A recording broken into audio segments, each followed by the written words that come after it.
Mesures anti-Covid-19 sur le continent africain, comment les populations réagissent-elles dans de nombreux pays? Comment expliquer ces réactions de colère enregistrées depuis plusieurs mois dans pas mal de parties du continent africain?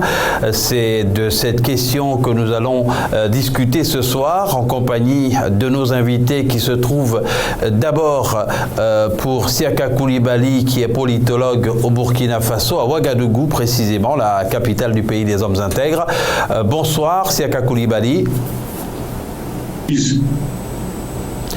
Et nous avons également en ligne de Dakar au Sénégal Souleymane Thierno Niang Diop, qui est spécialiste des relations internationales et de la géopolitique au Sahel. Il a écrit un livre publié aux éditions L'Harmattan sur le Covid-19, notamment l'après-Covid-19, comment envisager cette phase. Souleymane Diop Niang, bonsoir. Bonsoir Aziz, merci de l'invitation. Je suis très heureux de participer à cette émission. C'est nous qui vous remercions. Et nous allons donc également avoir en ligne André Adjo, qui est enseignant-chercheur, politologue et qui est en fonction au CNRS. C'est le centre de recherche, le Centre national de recherche scientifique et technologique du Gabon. Nous allons commencer par vous, Souleymane Thierno Niang Diop, qui est à Dakar.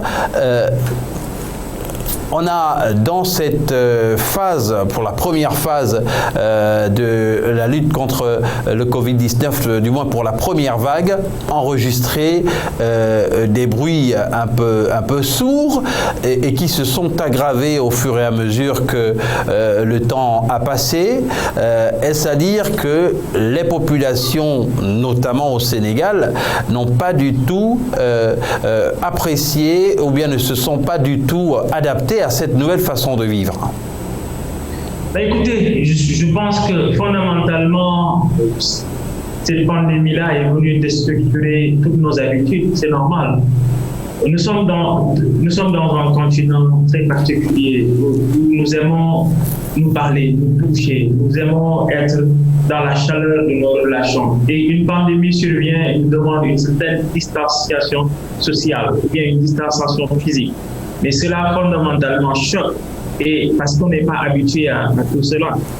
Et donc, on nous demande de revoir nos habitudes, on nous demande de réadapter d'autres comportements qu'on voyait ailleurs, parce que nous sommes dans une dynamique communautaire, nous sommes dans le vivre ensemble, et cela est décelable dans toutes nos activités du matin au soir, au quotidien, sur ce continent, pas simplement au Sénégal.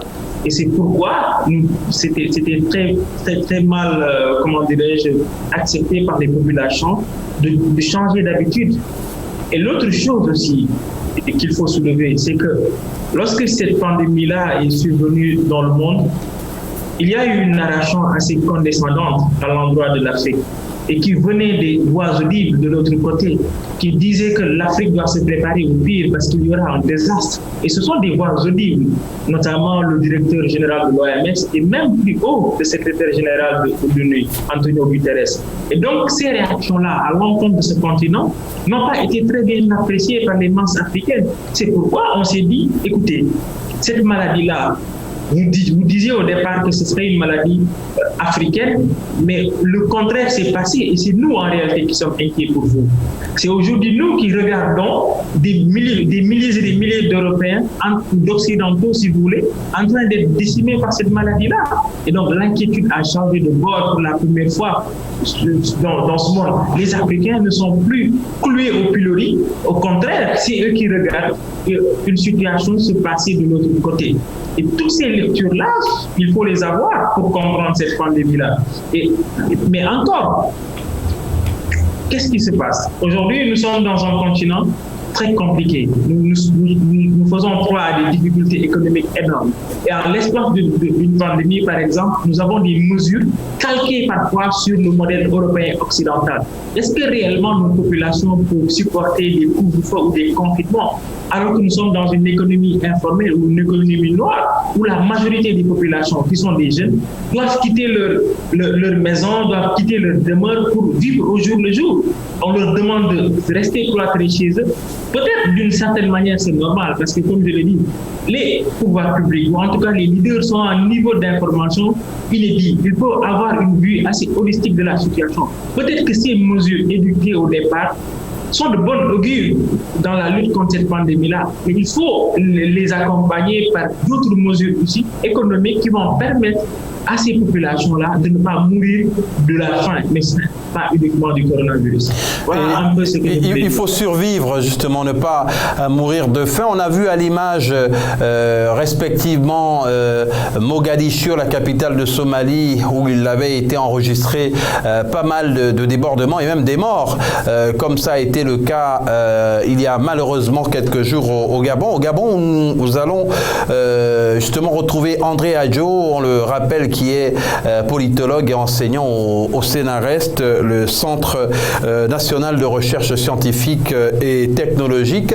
André Adjo, il y a eu le mouvement des casseroles, ou le concert des casseroles, comme on l'appelle communément à Libreville, qui a malheureusement débouché sur 2 morts, ce qui a été aussi regretté par le gouvernement. Mais ce mouvement, vous le pensez, est né de quoi? Du sentiment qu'ont les populations de n'avoir plus la possibilité de vaquer à leurs occupations, de se nourrir?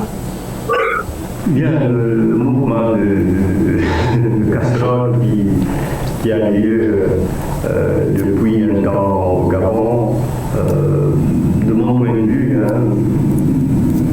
on n'a pas suffisamment de recul, c'est nouveau.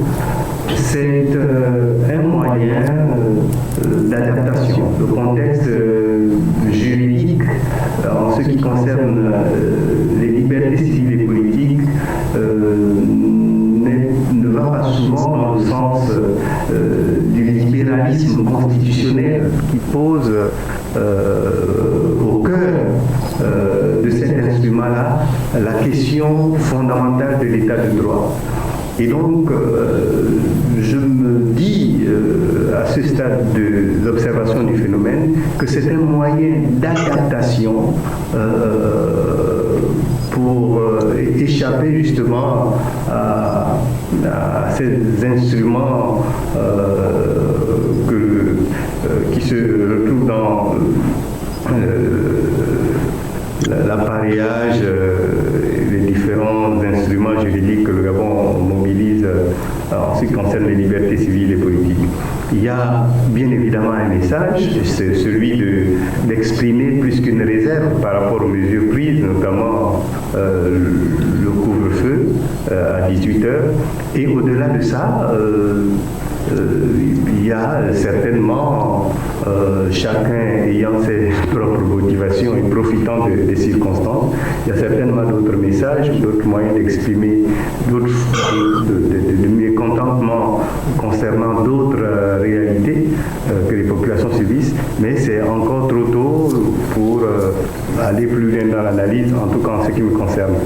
Mais c'est aussi des phénomènes de récupération, c'est des phénomènes qui ont été observés ailleurs, en Argentine, au Chili, aujourd'hui en Birmanie, dans un autre contexte.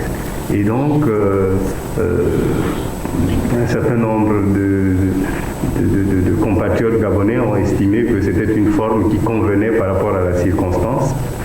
Et il faut voir comment c'est récupéré à l'intérieur du pays et surtout les effets que cela produit pour aller plus loin dans l'analyse justement. Alors cette contestation, André Adjo, des mesures anti-Covid-19, elle est observée dans plusieurs pays. Siaka Koulibaly, au Burkina Faso, également, les autorités ont très tôt compris qu'il fallait déconfiner et permettre aux populations de vaquer à leurs occupations tout en essayant de respecter les gestes barrières, surtout que le classement qui a été publié il y a quelques jours, le classement des pays en fonction de leur capacité à bien gérer le Covid-19, justement, ne met pas en avant, ne favorise pas les pays qui ont adopté le confinement général. Parfaitement. Il faut dire qu'au Burkina Faso, les mesures de réponse au Covid-19 ont été très tôt malmenées par des réactions populaires et le gouvernement a dû faire marche arrière en ce qui concerne le confinement, en ce qui concerne la fermeture des marchés, en ce qui concerne la circulation entre les grandes villes, etc., etc. Donc en général, il ne reste aujourd'hui que la distance sociale et le port du masque que le gouvernement tente encore de préserver. Comme ont dit les autres collègues, tout le monde aujourd'hui convient et on se base là-dessus sur les avis des experts.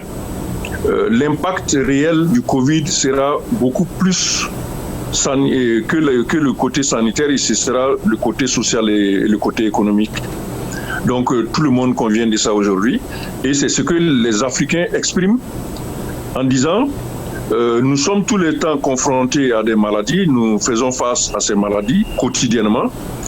On n'a pas cessé de vivre pour les maladies qui nous touchent déjà, notamment le paludisme, même le sida, l'Ebola dans une certaine mesure. Pourquoi est-ce qu'on cesserait de vivre pour une maladie dont l'incidence n'est pas tout à fait visible? Et chez nous, les populations ont osé même qualifier ces maladies de maladies des blancs ou des maladies des riches. Parce qu'au quartier, on perçoit très peu l'incidence du Covid-19. Donc concrètement, c'est un problème de société que pose cette maladie, qui doit être traité dans toutes ses dimensions, aussi bien sanitaire, c'est vrai, mais également tenir compte du fait que les États qui existent là sont organisés selon des normes, selon des règles, et qu'il est important de tenir compte de toutes les dimensions pour pouvoir avoir une bonne réaction au Covid-19.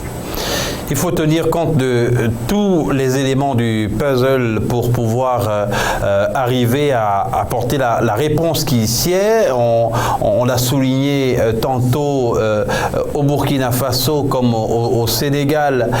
Thierno Souleymane Niang Diop va nous le confirmer et ailleurs. Eh bien, les populations ont réagi vigoureusement et on dit leur mécontentement face à ces mesures qui sont venues les empêcher de vivre normalement. En ce qui concerne le Sénégal, Thierno Souleymane Diop Niang, les forces de sécurité également ont été mises à contribution pour distribuer des masques, mais également faire respecter les gestes barrières et notamment le couvre-feu. Ça ne s'est pas toujours bien passé. Ben écoutez, je pense que c'est normal. Aujourd'hui, lorsque cette pandémie-là est survenue, il y a eu bien entendu des mesures prises par les autorités et les plus hautes autorités, notamment le chef de l'État, qui a déclaré un état d'urgence suivi d'un couvre-feu. Et lorsque cela se passe, ce sont les forces de sécurité et de défense qui sont mises à contribution. C'est à eux de mener cette mission de faire respecter la loi et donc faire en sorte que tous les citoyens sénégalais restent chez eux aux heures qui sont interdites. Et c'est comme ça que ça s'est passé. Bien entendu, il y a eu des réticences et comme l'a dit mon cher ami du Burkina Faso, parce que les populations, à un moment, se sont senties cloîtrées. Ils ne pouvaient plus s'exprimer.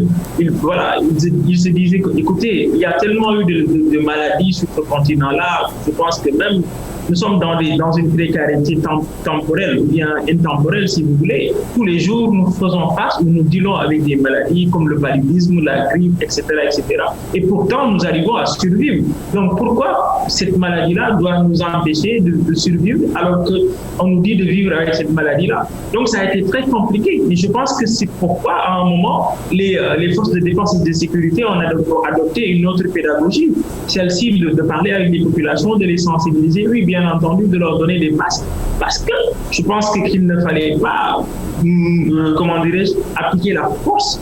Ça, c'est une posture inacceptable ou qui n'est pas très bien ou très bien reçue par les populations.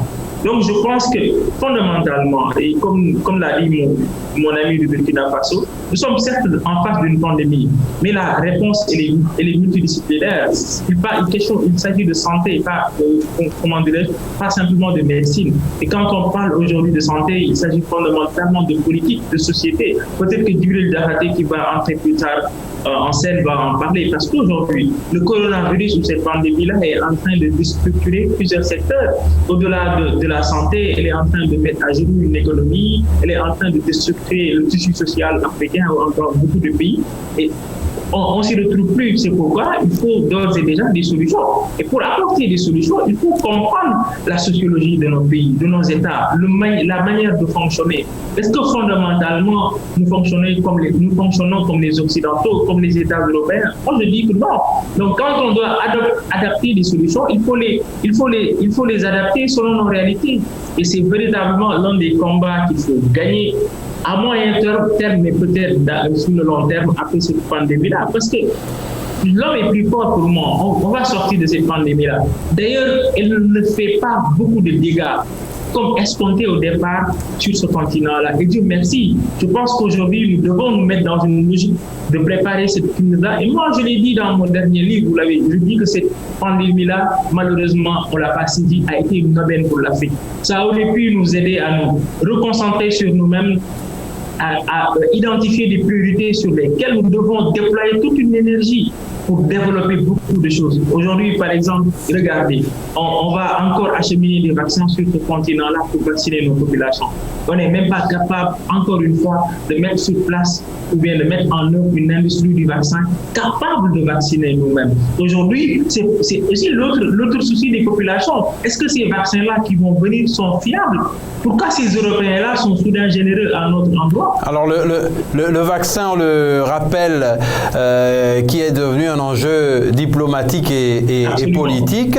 Le vaccin qui n'est pas toujours bien perçu par nombre d'Africains, qui n'est pas le bienvenu. Siaka Koulibaly, mais il y a dans les rapports justement avec les forces de défense et de sécurité qui sont déployées énormément de problèmes, et cette pandémie de Covid-19 où les forces de l'ordre ont été réquisitionnées a marqué, en tout cas dans nombre de pays, le point de rupture entre les populations et les forces de défense ou de sécurité en raison des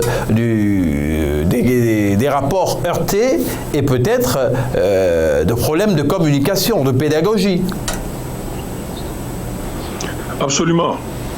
Je pense que les autorités s'en sont rendues compte assez rapidement. Dans les mesures qui ont été adoptées pour lutter contre le Covid-19, essentiellement en mars-avril 2020, portaient sur des restrictions de liberté.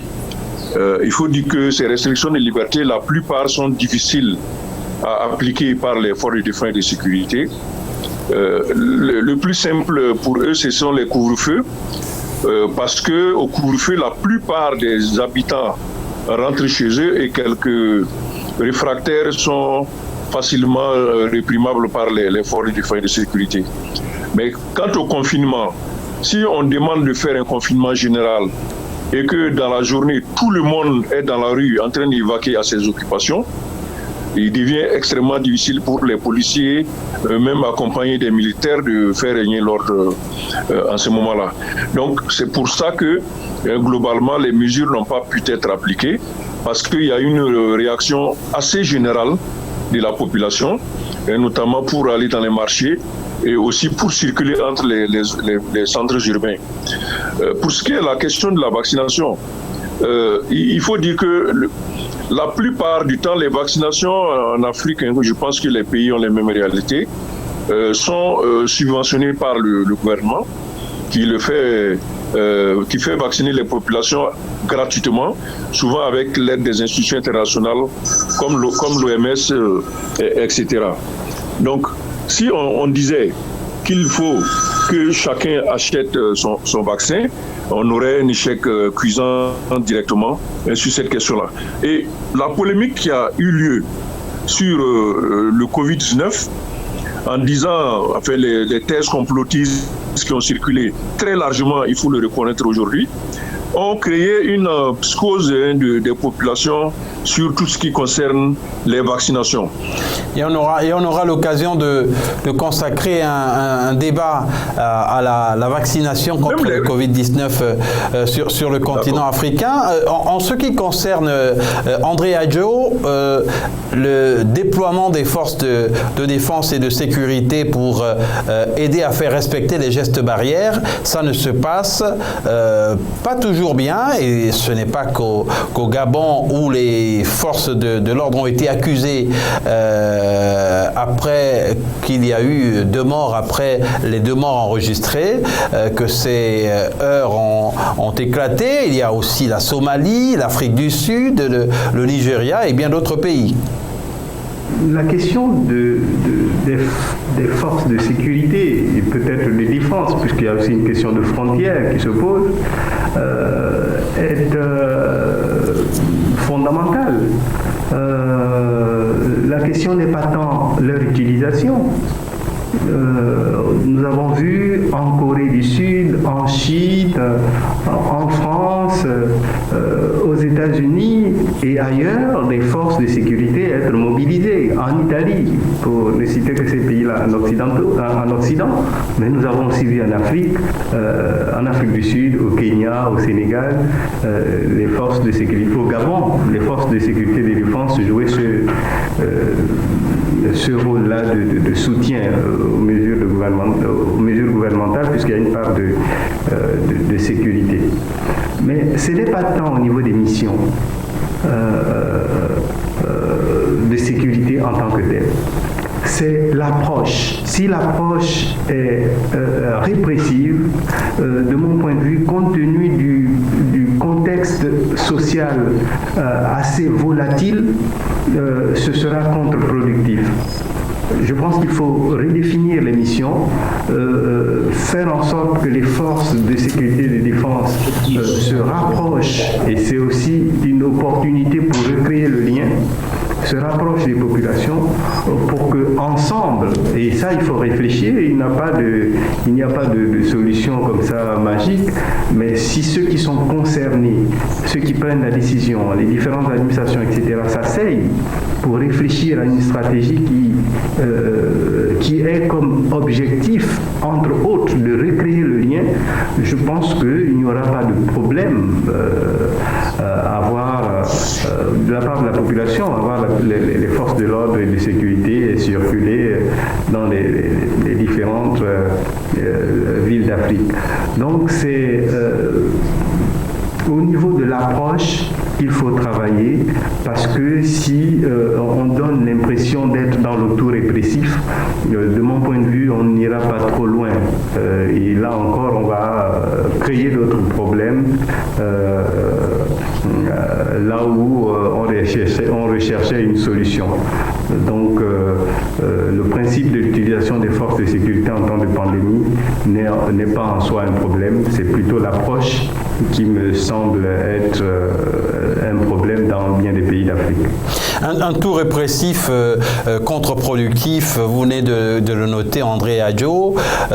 Souleymane Thierno Niang Diop, on a vu aussi au début de la pandémie, par exemple, et ça a été reproché aux forces de l'ordre, pour faire respecter le couvre-feu. On a vu certaines vidéos devenues virales dans les rues de Dakar, des militaires qui faisaient fait faire de l'exercice physique à certains piétons un peu têtus, si on peut dire, ou bien qui n'avaient pas respecté le couvre-feu. Mais là, justement, ce type d'attitude a fait naître une sorte d'aversion ou bien a amplifié l'aversion pour les forces de l'ordre. Écoutez, c'est comme je disais tout à l'heure, je suis en phase avec mon ami du Gabon. Je pense que la dynamique, elle doit être pédagogique, mais pas fondamentalement répressive. C'est qu'aujourd'hui, cette pandémie, elle a surpris tout le monde. Et donc, c'est bien beau de décréter en état d'urgence et en couvre-feu, mais il faut des mesures d'accompagnement. On sait qu'on est dans une ville comme Dakar très complexe, très compliquée, très contiguë, et qu'en général, il y a toujours un mouvement de population vers la banlieue. Et que s'il y a un mouvement de population vers la banlieue et que ces populations-là ne trouvent pas de moyens de transport pour rentrer chez eux, c'est normal qu'il y ait beaucoup d'entre eux qui restent dehors au-delà des heures du couvre-feu. Et donc, si les forces de défense et de sécurité ne comprennent pas cela, il y a un problème, il y a un couac. Et s'il y a un couac administratif dans l'organisation en général, et c'est ce qui a posé des problèmes dans la première vague du coronavirus ici à Dakar. Et je pense que heureusement, ils ont corrigé le tir et aujourd'hui, ils sont dans une dynamique de pédagogie, ils sont dans une dynamique de collaboration parce que ça a choqué toute l'opinion publique de voir des jeunes, des Sénégalais traqués dans la rue, frappés, violentés, parce que ce n'est pas du tout normal. Aujourd'hui, l'ironie du sort, c'est qu'on est attaqué par un ennemi invisible. Personne ne peut savoir où se trouve le coronavirus. C'est un ennemi invisible. Donc, la dynamique ou l'approche doit être une approche intelligente, intellectuelle. Elle ne doit pas être forcément une approche violente. Et ça, c'est fondamental. C'est pourquoi, ici, je pense que les forces de défense et de sécurité ont compris cela. Ils ont changé de méthode. Et il y a eu des résultats. Aujourd'hui, on ne voit plus des citoyens qui sont traqués et qui sont violentés dans la rue.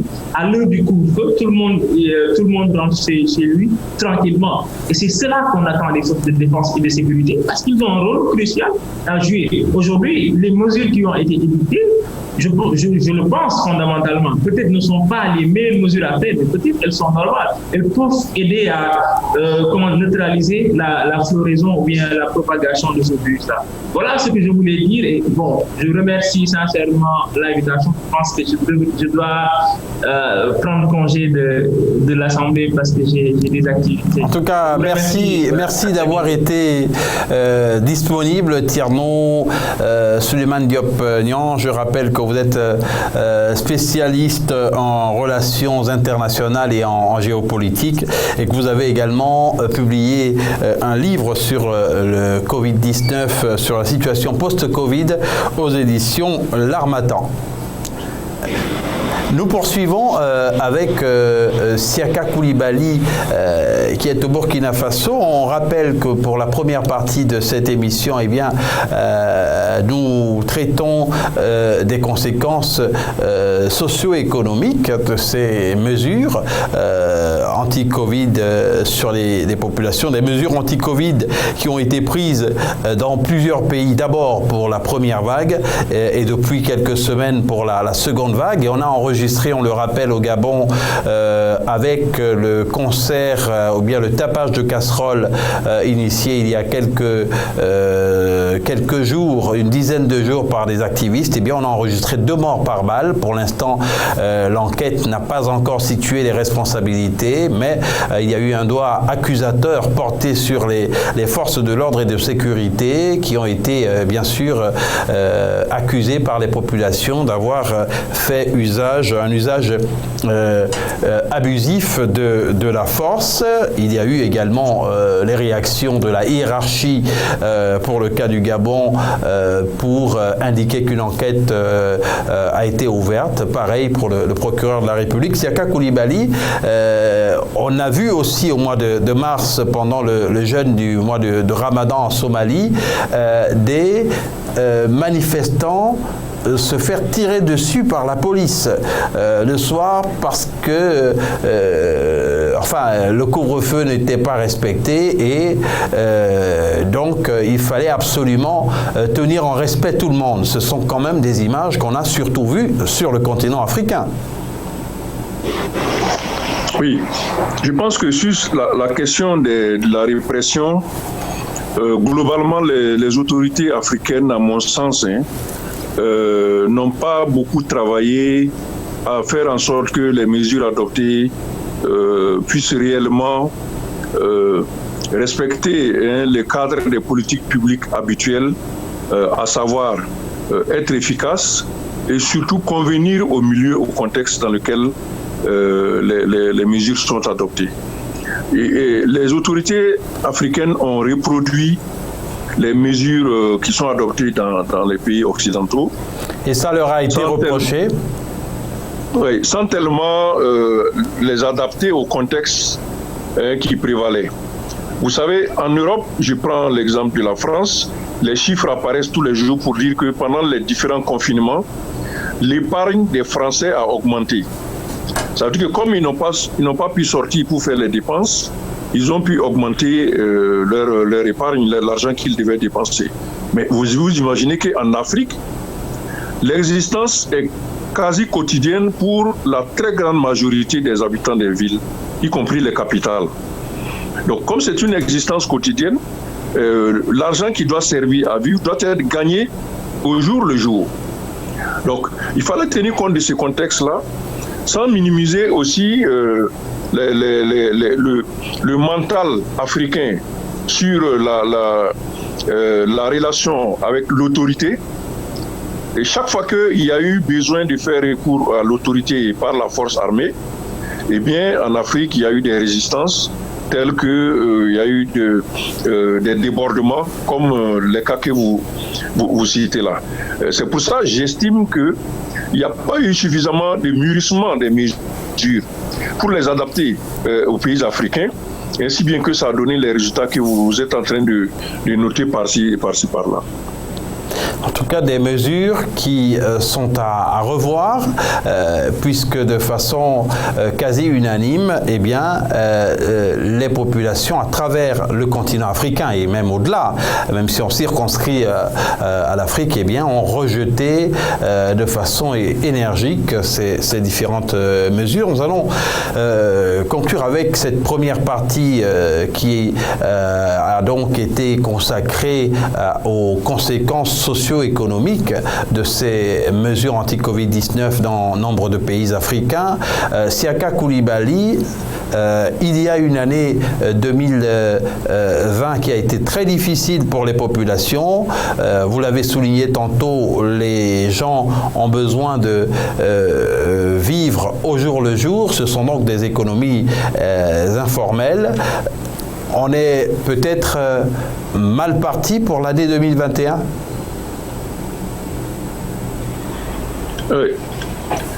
Pendant les fêtes de fin d'année, j'avais tendance à dire à mes amis quand on leur souhaitait la bonne année, en disant de faire très attention parce que sur le plan du cosmos, il y a rarement des périodes fermées sur une année comme ça où on aurait par exemple 2020 très compliqué et dès le 1er janvier 2021, une nouvelle année différente où tout irait bien, il n'y aurait pas de maladies, il n'y aurait pas de confinement.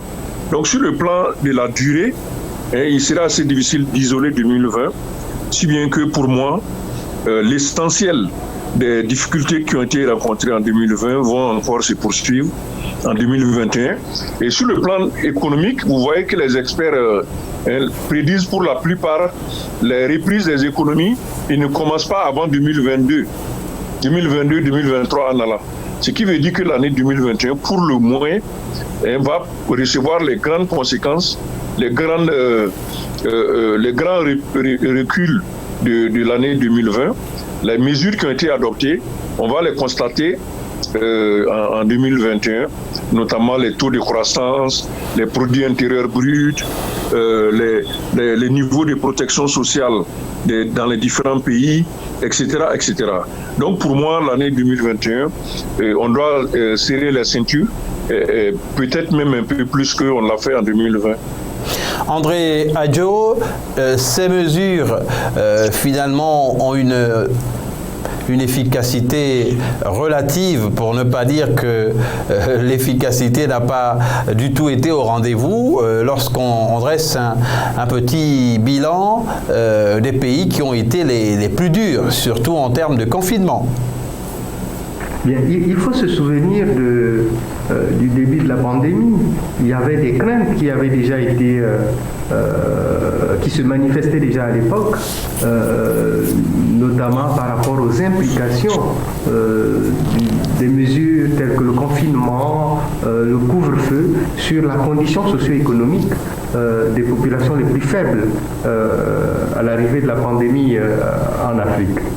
Eh bien, à cette époque, un article du Point, pour ne pas citer ce magazine-là, soulevait déjà cette question-là des implications donc, de ce type de mesures sur la condition socio-économique des plus faibles.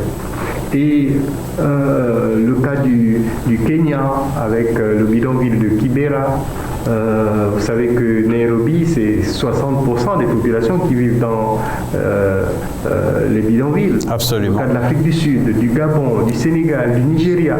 Donc il y avait cette crainte-là. Ces mesures-là ont été prises à l'époque et avec plus ou moins de succès. Il reste qu'aujourd'hui, la Covid-19 est toujours là, mais entre-temps, les conditions socio-économiques des populations se sont dégradées. Les États ont quand même se sont impliqués sur fonds propres à partir des dons. On se souvient des multiples dons de la Chine. Et même en s'endettant, les États se sont endettés. Et il faudra aussi, dans les années qui viennent, poser la question de la soutenabilité de la dette africaine. Parce que c'est un enjeu majeur. Bien, si les populations ont été réceptives au départ, y compris parce que l'OMS a développé tout un argumentaire qui a fait peur aux Africains, qui prévoyait quasiment le désastre en Afrique. Aujourd'hui, puisque les Africains ont pris la mesure de cette pandémie avec la part d'incertitude qu'il y a, ont pris la mesure de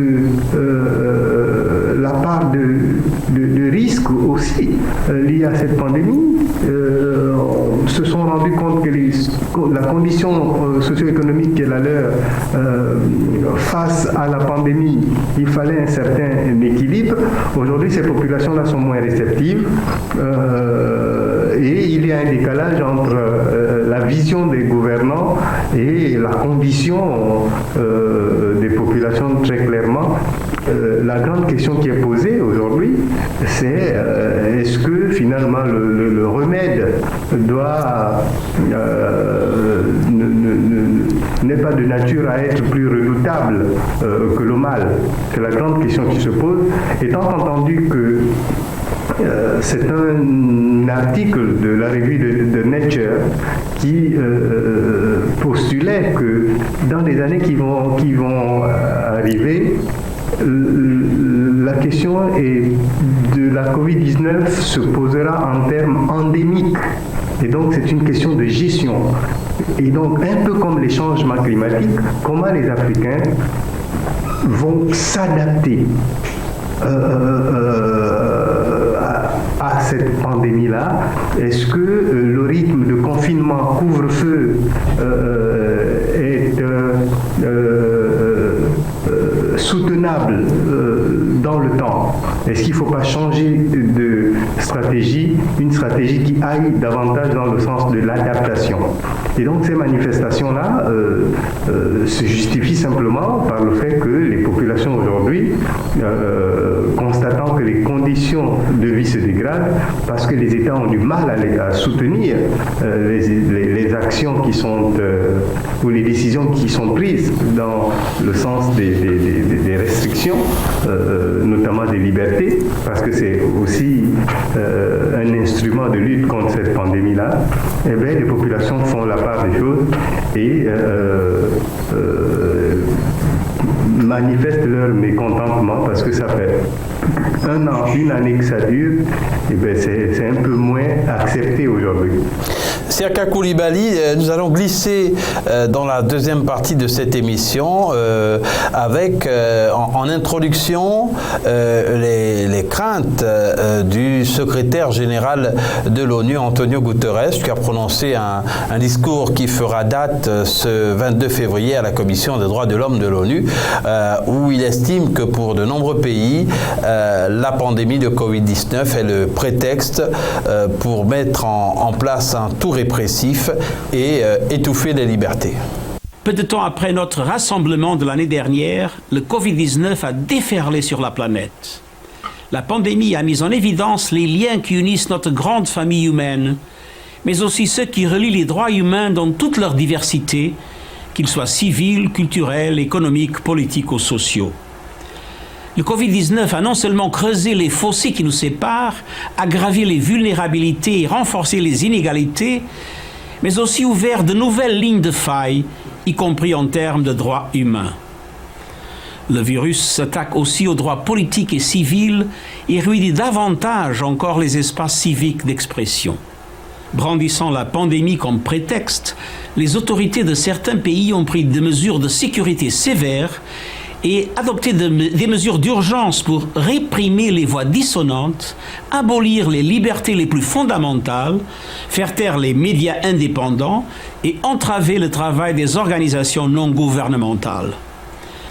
Des défenseurs des droits humains, des journalistes, des avocats, des militants et même des professionnels de la santé ont fait l'objet d'arrestations, de poursuites et de mesures d'intimidation et de surveillance pour avoir critiqué les mesures ou la manque de mesures prises pour faire face à la pandémie.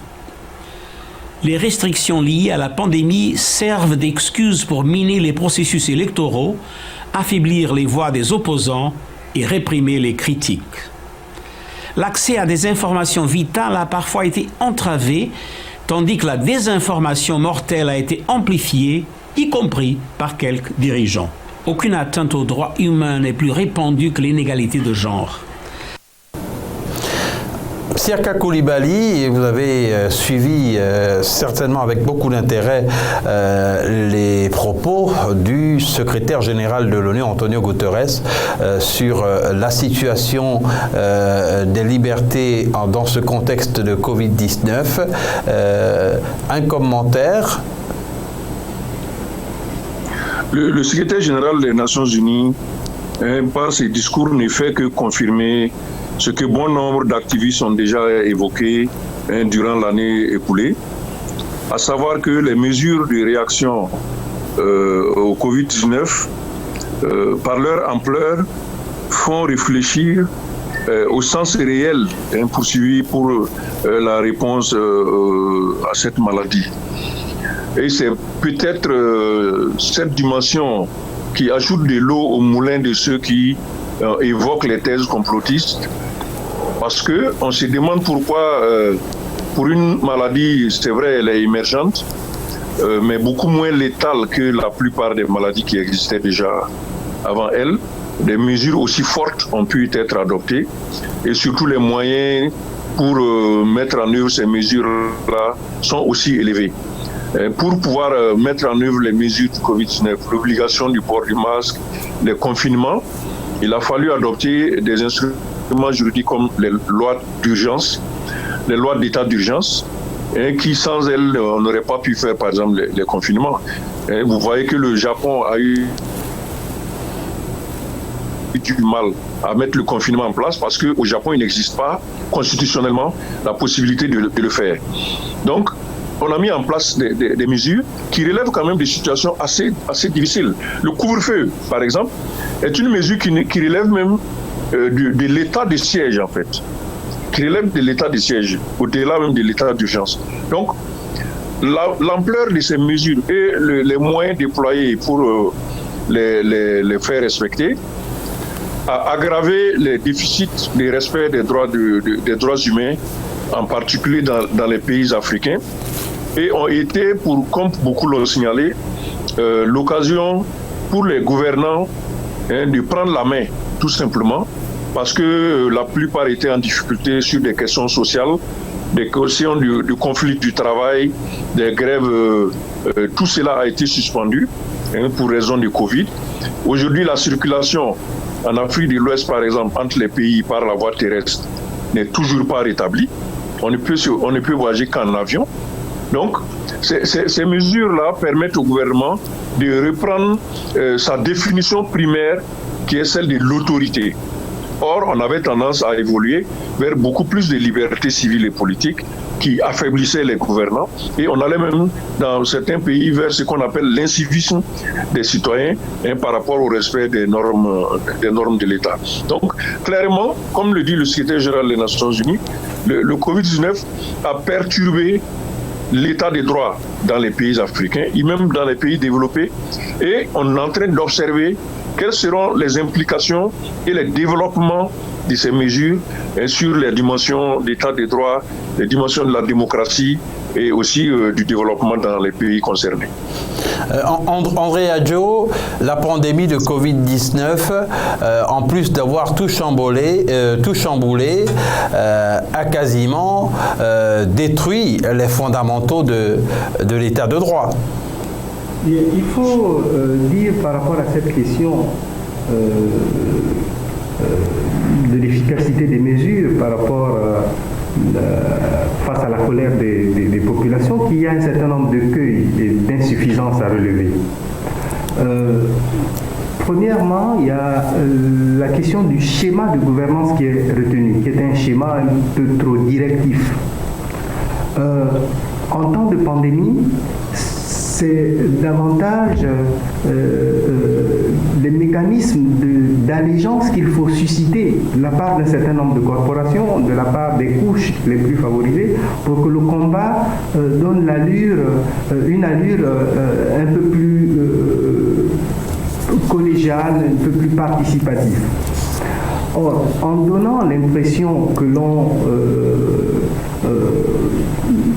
on fait subir aux gens des décisions qui en plus sont perçues comme injustes par des couches importantes de la population, eh bien, j'interroge là la doctrine de la gouvernance qui est retenue par un certain nombre de gouvernements africains.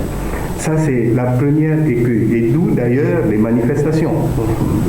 Parce que il y a l'idée que ces gouvernements-là, certains en profitent même, puisque sont perçus comme liberticides, etc., là où il faudrait plutôt des schémas participatifs, de façon à faire en sorte que la lutte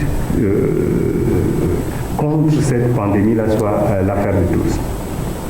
Il y a un autre élément qu'il faut souligner, c'est finalement l'incapacité quasi structurelle d'un certain nombre d'États africains à soutenir les mesures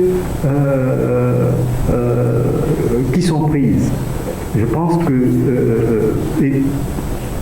les ressources étant limitées, ces gouvernements-là ne peuvent pas accompagner un certain nombre de secteurs, ne peuvent pas accompagner des couches les plus favorisées de façon un peu plus, dans le temps. Une durée qui aille au-delà de 3, 4, 5, 6 mois. Et la question qui se pose, pourquoi ces États-là insistent sur des mesures qu'ils sont incapables de soutenir, parce qu'en face, il y aura la colère des populations. Donc il y a la question de la soutenabilité des mesures prises. Et là aussi, les États africains doivent nécessairement se poser des questions. Il y a un troisième élément qui est aussi majeur, qui est celui du coût moral, du coût psychologique, du coût social, à côté du coût sanitaire. Il faudra donc faire la part des choses, parce que il ne faut pas, comme je l'ai dit tantôt, que le remède soit plus redoutable que le mal. C'est certainement un faisceau d'éléments, d'instruments qu'il faut mobiliser pour ne pas que, alors qu'on combat la maladie d'un point de vue sanitaire, c'est d'autres problèmes psychologiques, moraux, sociaux que l'on soulève avec la part d'instabilité qui peut à ce moment-là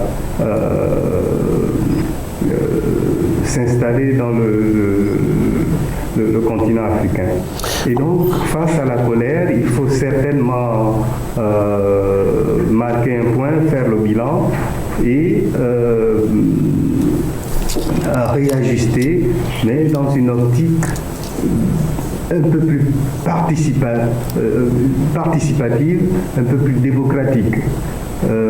Que certains gouvernements n'en profitent pas parce qu'on peut se retrouver dans une situation où justement les problèmes que nous avions à régler par rapport à la pandémie, à côté de ces problèmes-là, d'autres problèmes s'ajoutent. André Adjo, vous nous ramenez justement au thème de l'émission en concluant votre propos. Siaka Coulibaly, on va vous donner l'occasion de conclure. Nous avons justement eu avec cet extrait de la déclaration du secrétaire général de l'ONU une sorte d'appel au ressaisissement des États qui, évidemment, se sentent visés, même si aucun n'est cité. Très clairement. Comme vous le savez, les Nations Unies, c'est un creuset où, disons, les problèmes du monde sont traités à travers le multilatéralisme. Et c'est tout à fait logique que le secrétaire général tienne le discours qu'il a tenu. Par cela, il voudrait attirer l'attention des dirigeants et des États sur leurs responsabilités institutionnelles, qui est au final de protéger les populations à travers un ensemble donc, de programmes, de projets, de politiques. Et il ne faudrait pas que les politiques, les programmes et les projets qui sont mis en œuvre dans l'intérêt supposé des populations finissent par leur porter préjudice. Comme on le remarque depuis donc, la survenue de ce Covid-19-là, ou si on prend le cas des pays développés, il est en train d'être établi que les confinements ont aggravé certaines dimensions des relations sociales, c'est-à-dire les violences conjugales, mais aussi les maladies de nature psychologique. Donc, c'est pour dire qu'il faut tenir compte de toutes les dimensions, comme je l'ai dit dans une intervention plus haut. Il faut tenir compte de toutes les dimensions de la maladie pour ne pas résoudre des questions qui vont entraîner des conséquences plus dramatiques que le mal lui-même. Comme l'a dit le collègue du Gabon, effectivement, on devrait interpeller, et c'est ce que le secrétaire général des Nations Unies fait, qu'il faut tenir compte de la mission finale des États, qui est la protection des citoyens, des populations. Les États sont là pour protéger les citoyens et non justement pour les écraser. Merci de le rappeler en conclusion. Je précise que cette émission a eu pour thème mesures anti-Covid-19, la colère des populations eu égard aux nombreuses manifestations anti-mesures gouvernementales enregistrées sur le continent africain. La dernière en date, la dernière manifestation en date a été au Gabon endeuillé par 2 morts, 2 personnes tuées par balle. Une enquête est ouverte par les autorités pour faire la lumière sur ce qu'il s'est passé. Et nous disons merci à Siaka Coulibaly qui est politologue à Ouagadougou au Burkina Faso. Il y a eu également André Adjo, docteur André Adjo, politologue et enseignant-chercheur. Il est en poste au CNRS, au Centre national de recherche scientifique et technologique de Libreville au Gabon, mais également Souleymane Tiernouniang Diop, spécialiste des relations internationales et de la géopolitique au Sahel, qui a publié un livre aux éditions L'Harmattan, Contribution géostratégique vers une Afrique post-Covid-19, que nous vous invitons bien entendu à lire. On aurait dû avoir Dr Djibi Diakhaté, sociologue, célèbre sociologue en poste à Dakar également, mais son agenda chargé ne lui a pas permis de participer à l'émission. Merci en tout cas d'avoir été au moins par l'intention disponible. Très bonne suite de programme à vous, fidèles téléspectateurs de Label Radio et Télévision, la chaîne panafricaine internationale, et merci de nous rester fidèles.